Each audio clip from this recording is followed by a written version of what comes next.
মাধ্যমিক 2025 আর মাত্র কয়েকটা দিন পরেই মাধ্যমিক পরীক্ষার ঠিক আগের মুহূর্তে নিয়ে চলে এলাম ইতিহাস বিষয়ে 4 নম্বরের বড় প্রশ্নের ফাইনাল সাজেশন।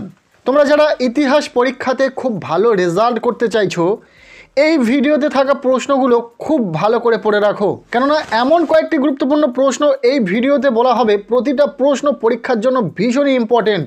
পরীক্ষাতে 4 নম্বরের মোট 8টি প্রশ্ন থাকবে, যার মধ্যে থেকে 6টি প্রশ্নের উত্তর তোমাদেরকে লিখতে হবে। সো এই ভিডিওতে প্রথমে আমি এমন 8টি প্রশ্ন তোমাদের সাথে শেয়ার করব যে প্রশ্নগুলো পরীক্ষাতে আসার সম্ভাবনা সবচেয়ে বেশি রয়েছে। দেন প্রতিটা অধ্যায় থেকে আরও 2-1টি করে প্রশ্ন তোমাদেরকে বলে দেব। তো চলো, প্রথম যে 8টি প্রশ্নের কথা বলছিলাম, যে প্রশ্নগুলো ভীষণ গুরুত্বপূর্ণ, সেটা আগে দেখে নেওয়া যাক। প্রথম প্রশ্ন, ইন্দিরা গান্ধীকে লেখা জওহরলাল নেহেরুর চিঠির গুরুত্ব।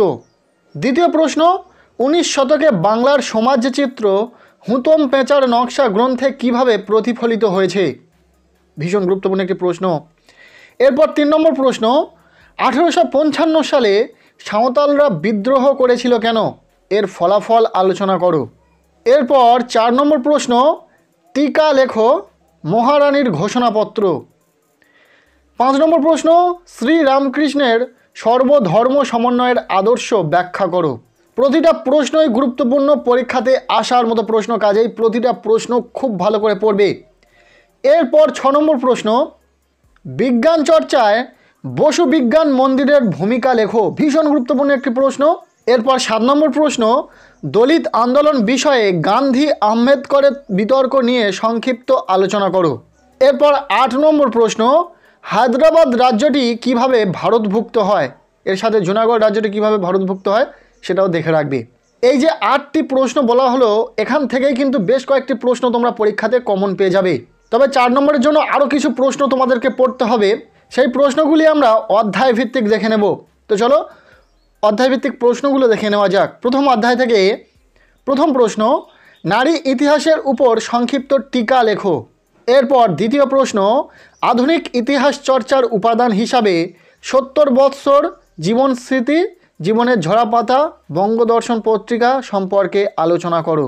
এরপর 3 নম্বর প্রশ্ন, ইতিহাসের উপাদান হিসাবে সরকারি নথিপত্রের গুরুত্ব ও সীমাবদ্ধতা আলোচনা করো। এরপর আমরা দেখে নেব দ্বিতীয় অধ্যায় থেকে কয়েকটি প্রশ্ন। প্রথম প্রশ্ন, আধুনিক চিকিৎসা বিদ্যার ক্ষেত্রে কলকাতা মেডিকেল কলেজের কিরূপ ভূমিকা ছিল। দ্বিতীয় প্রশ্ন, 19 শতকে বাংলার শিক্ষা বিস্তারে রামমোহন রায়ের ভূমিকা আলোচনা করো। এরপর 3 নম্বর প্রশ্ন, উডের নির্দেশনামাকে এদেশের শিক্ষা বিস্তারের মহাসনদ বলা হয় কেন। এরপর 4 নম্বর প্রশ্ন, টিকা লেখো প্রাচ্য পাশ্চাত্য বিতর্ক। এখানে একটা কথা তোমাদেরকে বলে রাখা প্রয়োজন, যে প্রশ্নের শেষে তোমরা স্টার চিহ্ন লক্ষ্য করবে সেই প্রশ্নটি কিন্তু বেশি গুরুত্বপূর্ণ, অর্থাৎ সেই প্রশ্নটিকে তোমরা জোর দিয়ে পড়বে। এরপর আমরা দেখে নেব তৃতীয় অধ্যায় থেকে কয়েকটি প্রশ্ন। প্রথম প্রশ্ন, সন্ন্যাসী ফকির বিদ্রোহের কারণ আলোচনা করো। দ্বিতীয় প্রশ্ন, নীল বিদ্রোহের কারণ ও ফলাফল আলোচনা করো, অথবা এই প্রশ্নটি এইভাবেও আসতে পারে, নীল বিদ্রোহের প্রতি শিক্ষিত বাঙালি সমাজের দৃষ্টিভঙ্গি কেমন ছিল। এরপর 3 নম্বর প্রশ্ন, কি উদ্দেশ্যে সরকার ঔপনিবেশিক অরণ্য আইন প্রণয়ন করে। এই 3 নম্বর প্রশ্নটি ভেরি ইম্পর্টেন্ট একটি প্রশ্ন, খুব ভালো করে পড়বে। এরপর আমরা দেখে নেব চতুর্থ অধ্যায় থেকে কয়েকটি প্রশ্ন। প্রথম প্রশ্ন, 1857 খ্রিস্টাব্দের মহাবিদ্রোহকে কি প্রথম স্বাধীনতার যুদ্ধ বলা যায়। দ্বিতীয় প্রশ্ন, টিকা লেখো সভা সমিতির যুগ, ভারত সভা, ইলবার্ট বিল।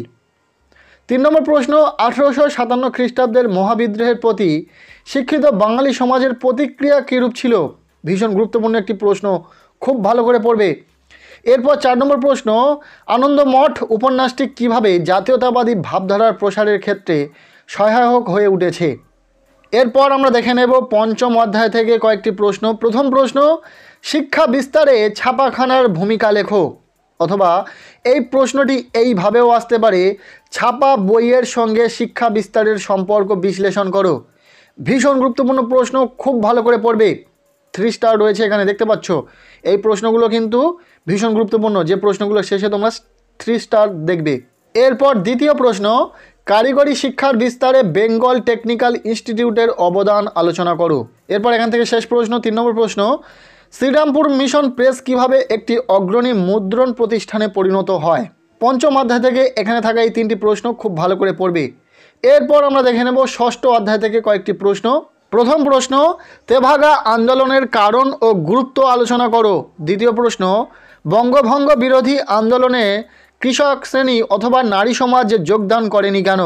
এরপর 3 নম্বর প্রশ্ন, টিকা লেখো ওয়ার্কার্স অ্যান্ড প্রেজেন্ট পার্টি, যেটা ভীষণ গুরুত্বপূর্ণ, পরীক্ষাতে আসার সম্ভাবনা অনেক বেশি রয়েছে।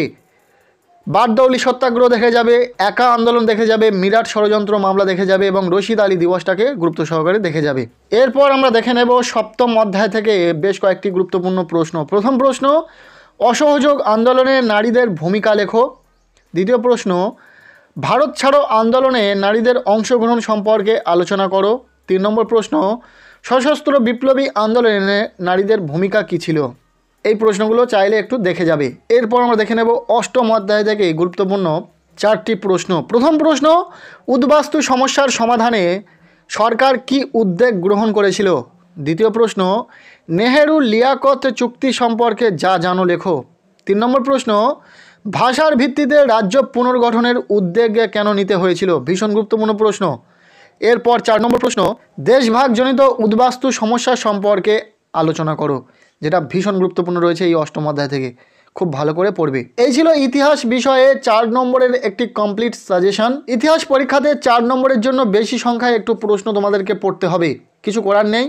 যে প্রশ্নগুলো বলে দেওয়া হয়েছে কোনো প্রশ্ন বাদ দেওয়া যাবে না, প্রতিটা প্রশ্ন খুব ভালো করে পড়তে হবে। তবে স্টার চিহ্ন দিয়ে যে প্রশ্নগুলোকে চিহ্নিত করা হয়েছে সেই প্রশ্নগুলো কিন্তু বেশি গুরুত্বপূর্ণ রয়েছে, অবশ্যই সেই প্রশ্নগুলোকে আগে তোমরা পড়ে রাখবে। সো আজকের এই ভিডিওটি বাস এতটুকুই। কেমন লাগলো ভিডিওটি কমেন্টের মাধ্যমে জানাতে ভুলো না। ভিডিওটি যদি ভালো লেগে থাকে লাইক করে দিও, চ্যানেলে নতুন হলে চ্যানেলটিকে সাবস্ক্রাইব করে রাখো, আর পারলে এই ভিডিওটি বন্ধুদের সাথে প্রচুর শেয়ার করে দাও।